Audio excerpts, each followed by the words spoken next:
আসসালামু আলাইকুম বন্ধুরা, welcome back to my channel. বন্ধুরা, আজকে আমি আপনাদেরকে রমজানের প্রিপারেশনটা শেয়ার করছি। তার কারণ হচ্ছে রমজান মাস ইবাদতের মাস, আর এই মাসে দেখা যায় যে যদি খুব বেশি খাবার বানাতে ব্যস্ত থাকেন তাহলে আপনারা ঠিকমতো রোজা থাকতে পারবেন না বা নামাজ পড়ার সময়ও পাবেন না, এরকমও হতে পারে। তো এই জন্য যদি কাজগুলোকে বেশি করে সহজ করে রাখেন তাহলে দেখা যাবে রোজার মাসটা অনায়াসেই কাটিয়ে দিতে পারবেন, একদমই প্রেশার ছাড়া। তো এটার জন্য আমি কি তৈরি করে রাখছি ফ্রোজেন করে সেটাই দেখাচ্ছি। একদম প্রথমেই আমি রাখছি পুরি তৈরি করে, এটা ডাল পুরি। এখানে ডালের পুরটা তৈরি করে নিয়েছি, আর হচ্ছে ডো তৈরি করে নিয়েছি আটা দিয়ে। তারপরে দেখুন কিভাবে পুরটাকে ভরে এইভাবে লক করে দিচ্ছি মুখটা, যাতে ডালগুলা বেরিয়ে না আসে। এবার এরকম গোল গোল করে রেখে দিচ্ছিলাম সবগুলাকে। তারপরে হচ্ছে এগুলো বেলে নিব। কিন্তু বন্ধুরা, আপনাদেরকে পুরো রেসিপিটা শেয়ার করতে পারছি না, তার কারণ হচ্ছে ভিডিওটা তাহলে অনেক বড় হয়ে যায়। অন্য একটা ভিডিওতে এই রেসিপিটা আপনাদের দেখিয়ে দেব। তাছাড়া আমার চ্যানেলে এই রেসিপি অলরেডি আছে, আপনারা পুরো রেসিপিটা দেখতে আমার চ্যানেলটা অবশ্যই সাবস্ক্রাইব করে রাখবেন। আর এখন দেখুন এই যে আমি যেভাবে ঢুকিয়ে নিচ্ছি, কিভাবে এক সাইড দিয়ে লক করে বন্ধ করতে হবে, না হলে কিন্তু দেখা যাবে যে ডালটা বেরিয়ে আসবে পুরি থেকে। এগুলাকে কিন্তু এখন বেলে নেব। তো বেলতে গেলে জোরে জোরে চাপ দিয়ে বেলে নেওয়া যাবে না, খুবই হালকা হাতে চাপ দিয়ে আস্তে আস্তে বেলে নিতে হবে। আর খুব বেশি পাতলা করা যাবে না। এই যে দেখুন আমি একেবারে হালকা হালকা করে বেলে নিচ্ছি, এখানে কিন্তু আমি প্রেশার একদমই দিচ্ছি না। তো দেখুন পুরির সাইজটা যখন বড় হয়ে গিয়েছে তারপরে আর বেলার দরকার নেই আমার। আর দুই সাইডের কোনো সাইড দিয়ে কিন্তু ডালটা বেরিয়ে আসেনি। এইভাবে আমি সবগুলো পুরি তৈরি করে নিব। এবার সংরক্ষণটা যেভাবে করবেন সেটা হচ্ছে, আমি একটা তাওয়া গরম করে নিয়েছি, আর এর মধ্যে এই পুরিগুলোকে দিয়ে নিব। দেওয়ার পরে এপিট হালকা হালকা করে সেকে তারপরে তুলে নেব। এই যে দেখুন হালকা একটু সাদাটে সাদাটে হয়ে আসবে, তারপর আবার আমি উল্টে পাল্টে নিচ্ছি। একসাথে দু তিনটেও দিয়ে নেওয়া যায়, তাহলে একটু তাড়াতাড়ি হবে। যেহেতু আজকে আমার অনেক কাজ ছিল তাই আমি একসাথে দুই তিনটা করে দিয়ে নিচ্ছিলাম। আর এটাই হচ্ছে পুরি সংরক্ষণের আমার কাছে মনে হয় সবথেকে সহজ পদ্ধতি, কারণ এইভাবে করতে গেলে কোনো ঝামেলা লাগে না। আর এমনি আপনারা আলাদা বরফ ফেলেও রাখতে পারেন, কিন্তু তার থেকে এটা আরও বেশি ভালো হয়। তো যখন এটা দুই দিক দিয়েই হালকা হালকা ভাজা হয়ে যাবে এরকম, কিন্তু ফুলে উঠবে না, তার আগেই চুলা থেকে নামিয়ে নিতে হবে। আর এটা কিন্তু একটার উপর আরেকটা রেখে দিতে পারবেন ঠান্ডা হয়ে গেলে, মানে এটাকে একটু ছড়িয়ে রাখবেন। তারপর যখন ঠান্ডা হয়ে যাবে তখন একটার উপর আরেকটা পুরি রেখে একটা পলিথিনে বা একটা বক্সেও রেখে দিতে পারবেন, কিছুই হবে না। কারণ এটা কিন্তু আর লেগে যাবে না, যেহেতু এটা আগে থেকেই সেঁকে নেওয়া আছে তাই। তারপর আমি ওই সেমই ওরকমই ডো দিয়ে তৈরি করে নিচ্ছি সিঙ্গারা। সিঙ্গারার জন্য আমি এখানে আলুটা তৈরি করে নিয়েছি, আগে যে পুরটা দেবো সেই আলুটা রান্না করে নিয়েছি। আর এর রেসিপিটাও কিন্তু আপনারা আমার চ্যানেলে পেয়ে যাবেন, আর আপনারা চাইলে আমি আবার নতুন করে এই রেসিপিটা দিয়ে দেবো।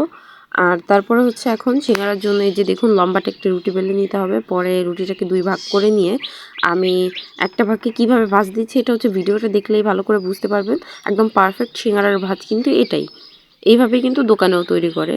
তো এই যে দুই পাশ দিয়ে ভাজ দিয়ে নিয়েছি, তারপরে এইভাবে পানি দিয়ে একটু জোড়া লাগিয়ে নিয়েছি, তাহলে খুলে আসবে না। এটা যেহেতু অনেক আগে আটাটা মাখিয়ে রেখেছি তাহলে কিন্তু খুলে যাওয়ার একটা সম্ভাবনা থাকে, শক্ত হয়ে যায়। সেই জন্য পানি দিয়ে তারপরে জোড়া লাগিয়ে নিলে বেশি ভালো হয়। তারপর আমি এর মধ্যে আলুর পুরটা দিয়ে নিয়েছি।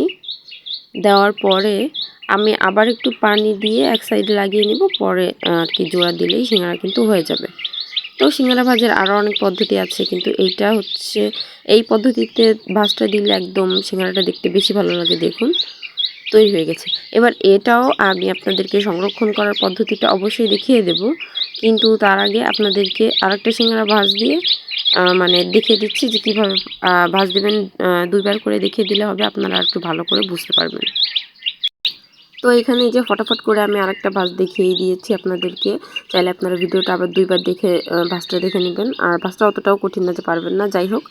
তারপর হচ্ছে আমি এই সব সিঙ্গারা তৈরি করা হয়ে গেলে একটা জালির ভিতর বা একটা প্লেটের ভিতর, যার ভিতরেই নেন না কেন, নিয়ে ডিপ ফ্রিজে এইভাবেই খোলাখুলি রেখে দেবেন, কোনো কিছুর ভিতরে ঢুকিয়ে রাখতে হবে না। আর একটা জিনিস বন্ধুরা, আপনারা কিন্তু চাইলে জিলাপি ঘরে তৈরি করে একটা বক্সে, এয়ারটাইট বক্সে ভরে বা একটা কন্টেনারে রেখে এইভাবে সংরক্ষণ করতে পারেন। কারণ এটা রাখলে অনেক দিন ধরেই খাওয়া যাবে, আর ঘরে তৈরি করলে আরও যখন খুশি তখনই তৈরি করে নিতে পারবেন।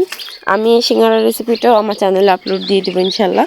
আর দেখুন আমি যে সিঙ্গারাটা তৈরি করেছি এগুলাকে আমি রসে ডুবিয়ে নিব।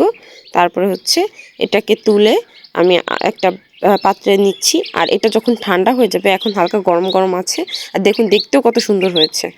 আর যখন ঠান্ডা হয়ে যাবে তখন কিন্তু আমি একটা বক্সে পুরে রেখে দেবো।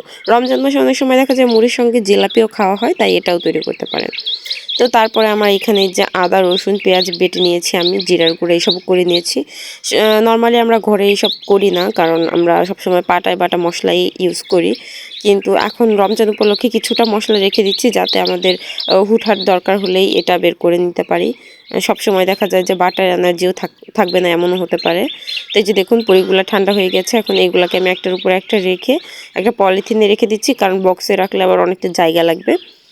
আর এখানে রেখেছি ছোলা, এই ছোলাগুলোকে আমি সিদ্ধ করে নিয়েছি, অনেক সময় ভিজিয়ে রেখে প্রেশার কুকারে দিয়ে তাড়াতাড়ি সিদ্ধ করে নিয়েছি।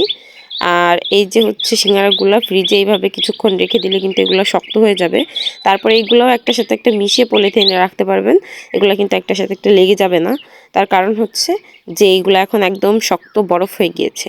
আর এখানে আমি তৈরি করে নিয়েছিলাম কিছুটা আলুর চিপস, আপনাদেরকে এমনি দেখিয়ে দিচ্ছি। শুধুমাত্র আপনারা আলুগুলাকে এইভাবে পাতলা স্লাইস করে কেটে হালকা একটু সিদ্ধ করে রোদে দিয়ে দিলেই কিন্তু হয়ে যাবে। তারপর যখন মন চাইবে তখনই বের করে ভেজে নিতে পারবেন। আর ঘরে তৈরি আলুর চিপস আরও বেশি ভালো লাগবে। আর আপনি জানেন যে না আমি ভালো পাই এটা তৈরি করেছি, তো সেই ক্ষেত্রে একটু ভালো হয় আর কি।